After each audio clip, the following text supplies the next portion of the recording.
projeto de lei complementar número 153 de 2024 autoriza a transposição e a transferência para usos exclusivamente relacionados à área da educação de saldos financeiros oriundos de repasses anteriores do Fundo Nacional de Desenvolvimento da Educação, o FNDE, que estejam parados em contas de estados e municípios. De autoria do senador Vanderlan Cardoso, do PSD de Goiás, o projeto tem o objetivo de flexibilizar o uso desses recursos ociosos de repasses do FNDE de anos anteriores para sua aplicação na educação, semelhante ao que foi feito na área da saúde com a Lei Complementar número 172 de 2020. A Constituição Federal exige que a transposição e transferência de recursos orçamentários sejam autorizadas por lei.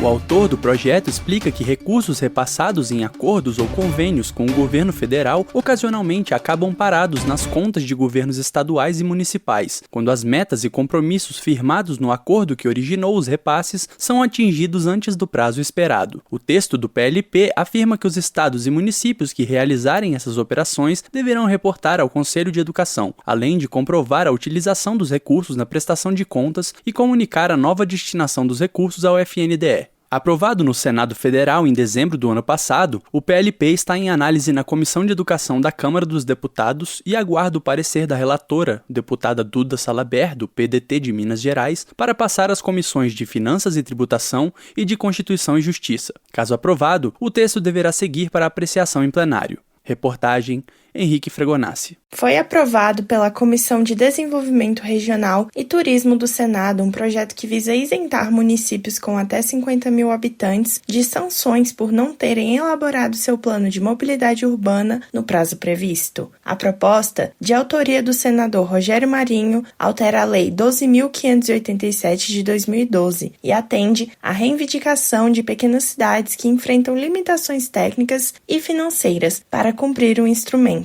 Pelo texto, municípios maiores continuarão sujeitos à suspensão de repasses federais, mas poderão receber recursos já contratados ou destinados à elaboração do plano. A medida segue agora para a Câmara dos Deputados. As informações são da Rádio Senado, reportagem Júlia Borges. O comércio varejista brasileiro registrou variação negativa em setembro. De acordo com os números divulgados pelo IBGE, as vendas no comércio fecharam o 9º mês do ano com recuo de 0,3% em relação a agosto, e é o 5º resultado negativo dos últimos 6 meses. Em agosto, o setor chegou a crescer 0,1%, mas de abril a julho apresentou 4 quedas seguidas. Com o resultado de setembro, o setor agora acumula crescimento de 2,1% em 12 meses, o menor desde janeiro de 2024. Ainda de acordo com o IBGE, na passagem de agosto para setembro, 6 dos 8 setores pesquisados apresentaram queda. Livros, jornais, revistas e papelaria, tecidos, vestuário e calçados, combustíveis e lubrificantes, equipamentos e material para escritório, informática e comunicação, móveis e eletrodomésticos e hipersupermercados, produtos alimentícios, bebidas e fumo. Já as taxas positivas ficaram por conta de outros artigos de uso pessoal e doméstico e artigos farmacêuticos, médicos, ortopédicos e de perfumaria. Recorte por região mostra que na passagem de agosto para setembro, o varejo teve resultado negativo em 15 das 27 unidades da federação, com destaque para o Maranhão e para Roraima, com quedas na casa dos 2%. Entre as 11 unidades em que o comércio varejista cresceu, o destaque fica com Tocantins e Amapá, com altas em torno de 3%. Da Rádio 2, Milena Abreu. A cotação do arroz no campo segue em queda. Nos últimos dias, a saca do grão em casca foi negociada a R$ 55,00 no Rio Grande do Sul, informa o CPEA. Sem esquecer que a média de outubro de R$ 58,00 representou um tombo de mais de 50% na comparação com o mesmo mês do ano passado. Os valores, no geral, não são suficientes para pagar as despesas do produtor rural, que tem sofrido com a combinação aumento da oferta com uma safra recorde e demanda fraca. Da Rádio 2, Humberto Ferretti. O Ministério da Educação lançou o Mapa de Experiências Inspiradoras de Educação Integral em Tempo Integral, ferramenta interativa que reúne 738 práticas de sucesso de escolas e redes públicas de todo o Brasil. O documento apresenta relatos, vídeos, imagens e informações sobre a implementação da política de educação em tempo integral e permite filtrar experiências por temas como diversidade, currículo, gestão e práticas pedagógicas. A iniciativa, desenvolvida em parceria com a Universidade Federal de Minas Gerais, integra o programa Escola em Tempo Integral e busca, segundo o Ministério da Educação, inspirar gestores e educadores de todo o país. As experiências selecionadas representam 25 estados e mais de 700 municípios, com destaque para o Nordeste, que concentrou 43% das redes escolhidas. Uma nova edição do mapa será lançada em 2026, quando novas redes e escolas poderão ter seus relatos inseridos no documento. Conheça as ações de educação integral em experienciaseduintegral.com.br. Da Agência Rádio Gov em Brasília, José Carlos Andrade. Choperia e restaurante Chapa Quente. Mais que um lugar para comer, um espaço para viver bons momentos. Na praça de alimentação do Friburgo Shopping, de segunda a segunda, o sabor ganha destaque. Petiscos preparados com carinho, pratos à la carte feitos na hora, comida quilo com qualidade e o chopp sempre gelado. Entrega em domicílio e atendimento para empresas. WhatsApp 229 9820 5534. Chapa Quente. Tradição, sabor e convivência à mesa.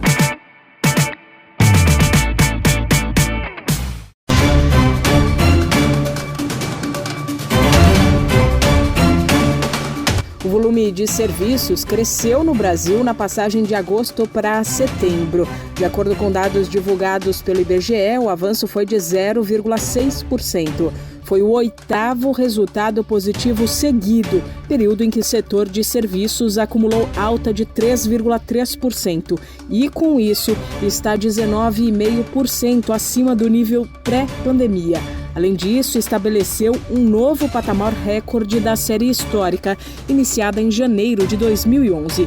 Em setembro, o volume de 3 das 5 atividades consideradas na pesquisa cresceu, como detalha o gerente da pesquisa mensal de serviços do IBGE, Rodrigo Lobo. O principal destaque positivo fica com o setor de transporte, que mostrou um ganho de 1,2% nesse mês de setembro, impulsionado especialmente pelo transporte rodoviário de carga, mas também com ganhos vindos do transporte dutoviário e do transporte rodoviário coletivo de passageiros. O segundo impacto positivo fica com o setor de informação e comunicação, que também avançou 1,2%, impulsionado pela parte de consultoria e tecnologia da informação, a parte de tratamento de dados, bem como atividades de TV aberta e edição integrada à impressão de livros. O terceiro impacto positivo fica com o setor de outros serviços, que avançaram 1,6%, impulsionado pela parte de seguros, previdência complementar e planos de saúde,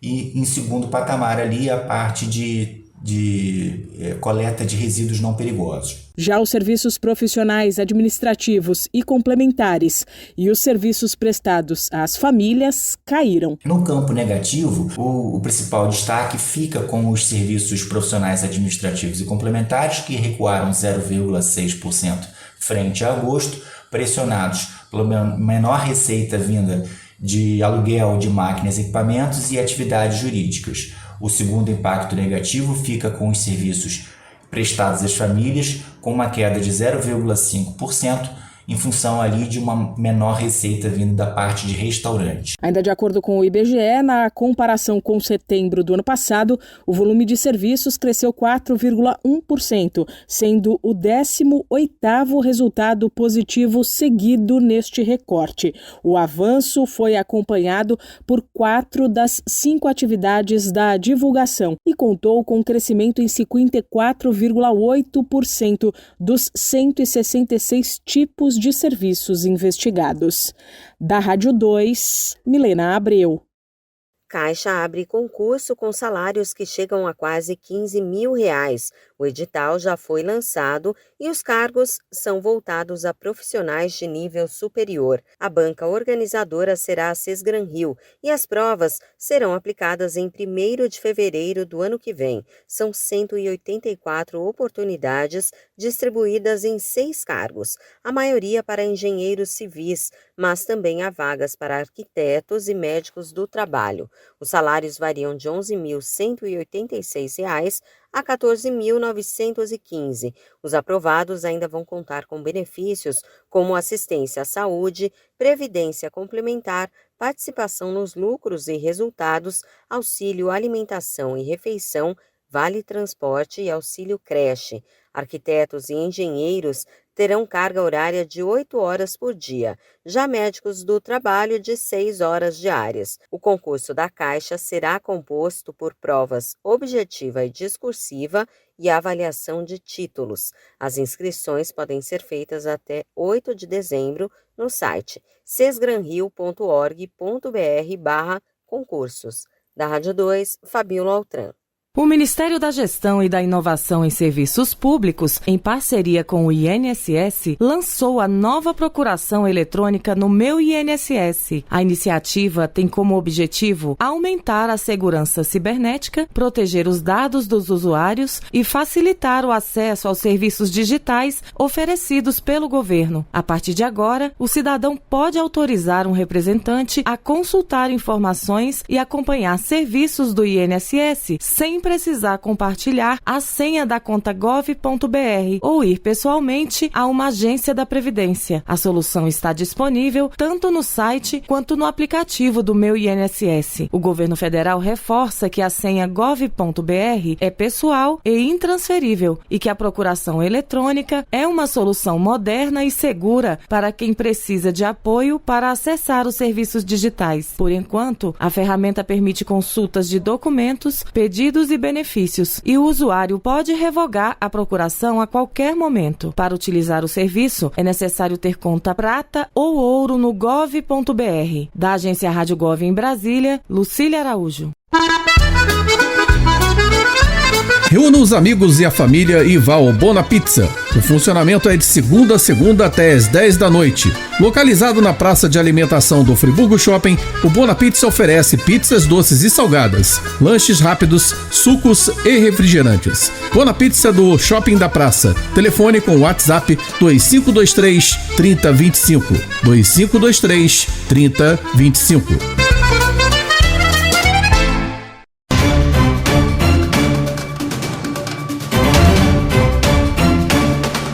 A Agência Nacional de Mineração abriu a tomada de subsídios número 1 de 2025, que avalia a norma responsável pela distribuição da CFAM, a compensação financeira pela exploração de recursos minerais entre estados e municípios. O objetivo é aprimorar a resolução ANM 143 de 2023, que define como os royalties da mineração são repassados. A consulta está aberta na plataforma Participa Mais Brasil e permite que prefeituras, técnicos e cidadãos contribuam com sugestões. Mais de 90% dos municípios brasileiros recebem parte da CFAM, usada em obras, escolas e hospitais. A Confederação Nacional de Municípios reforça a importância da participação dos gestores locais para tornar o processo mais justo e transparente. As informações são da Confederação Nacional de Municípios e da Agência Nacional de Mineração. Reportagem, Júlia Borges.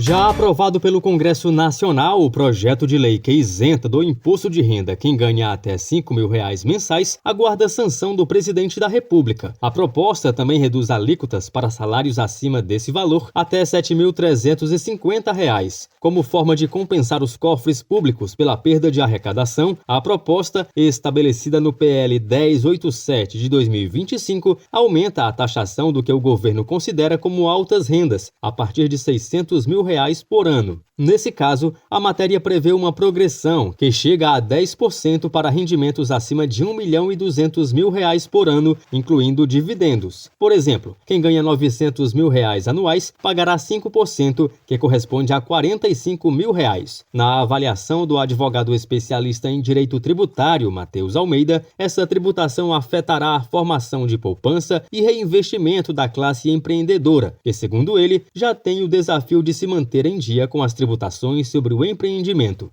Além de onerar excessivamente aquela pessoa que já ostenta um risco próprio de empreender no nosso país, que é o risco Brasil, né? A carga tributária, esses 10% a mais, sem sombra de dúvida, eles vão afetar a poupança e o reinvestimento, sim, porque são 10% a menos que ficam no mercado circulando, porque quem empreende naturalmente por si só já toma riscos, já busca outros negócios para investir. Mesmo que a medida prometa um alívio para a faixa da população que ganha até R$ 5.000, essa alteração provoca certa preocupação acerca dos efeitos na arrecadação pública e o risco de desequilíbrio fiscal no curto prazo. Nesse caso, o advogado tributarista Marco Antônio Ruzeni chama a atenção para os impactos fiscais da medida. Segundo ele, mesmo com a medida compensatória anunciada, é possível que a mudança promova um risco de desequilíbrio fiscal no curto prazo. Porém, diante do proposto escalonamento da cobrança dos novos tributos, com início apenas em 2026 para os dividendos, parte dessa receita compensatória será adiada, o que pode gerar um desequilíbrio temporário. Portanto, a compensação tende a ser suficiente no médio prazo, mas no curto prazo pode ocorrer um pequeno desequilíbrio de arrecadação. Atualmente, a isenção do imposto de renda alcança somente aqueles que ganham até R$ 3.076. No total, a matéria trata de uma renúncia acima de 25 bilhões de reais em receita do imposto sobre a renda da pessoa física, o que corresponde a cerca de 10% dos quase 227 bilhões arrecadados com o tributo. Reportagem Marquesan Araújo. O governo federal prorrogou até 14 de fevereiro de 2026 o prazo para aposentados e pensionistas pedirem de volta valores descontados de forma indevida de benefícios do INSS. Originalmente, o prazo terminaria nesta sexta-feira, 14 de novembro. No entanto, foi estendido para garantir que todos os afetados tenham tempo de solicitar o ressarcimento. Até agora, aproximadamente 3.700.000 beneficiários já receberam devoluções que somam 2,5 bilhões de reais. Segundo cálculos do governo, no entanto, ainda existem cerca de 4.800.000 aposentados e pensionistas aptos a pedir a devolução. Lembrando que para fazer a solicitação não é necessário entrar na Justiça. Basta contestar o desconto pelo site ou aplicativo Meu INSS, pela central telefônica 135 ou presencialmente em uma agência dos Correios. Se a fraude for confirmada, o dinheiro é devolvido com correção na mesma conta em que o beneficiário recebe a aposentadoria ou a pensão do INSS. Da Rádio 2, Milena Abreu. Mais da metade dos alimentos embalados de 2020 a 2024 vendidos no país são ultraprocessados. É o que aponta o relatório Monitoramento de Rotulagem de Alimentos no Brasil do Ministério da Saúde. Segundo o levantamento, entre 39 mil itens embalados para consumo entre novembro de 2020 e novembro do ano passado, 62% tem formulação industrial que passa por várias etapas de processamento. Por exemplo, contém aditivos, excesso de açúcar e sal, gordura, aromatizantes e conservantes. Somente 18,4% são in natura, ou seja, obtidos diretamente da natureza. O estudo foi realizado em parceria com a Agência Nacional de Vigilância Sanitária, a Organização Pan-Americana da Saúde e o Núcleo de Pesquisas Epidemiológicas em Nutrição e Saúde da Universidade de São Paulo.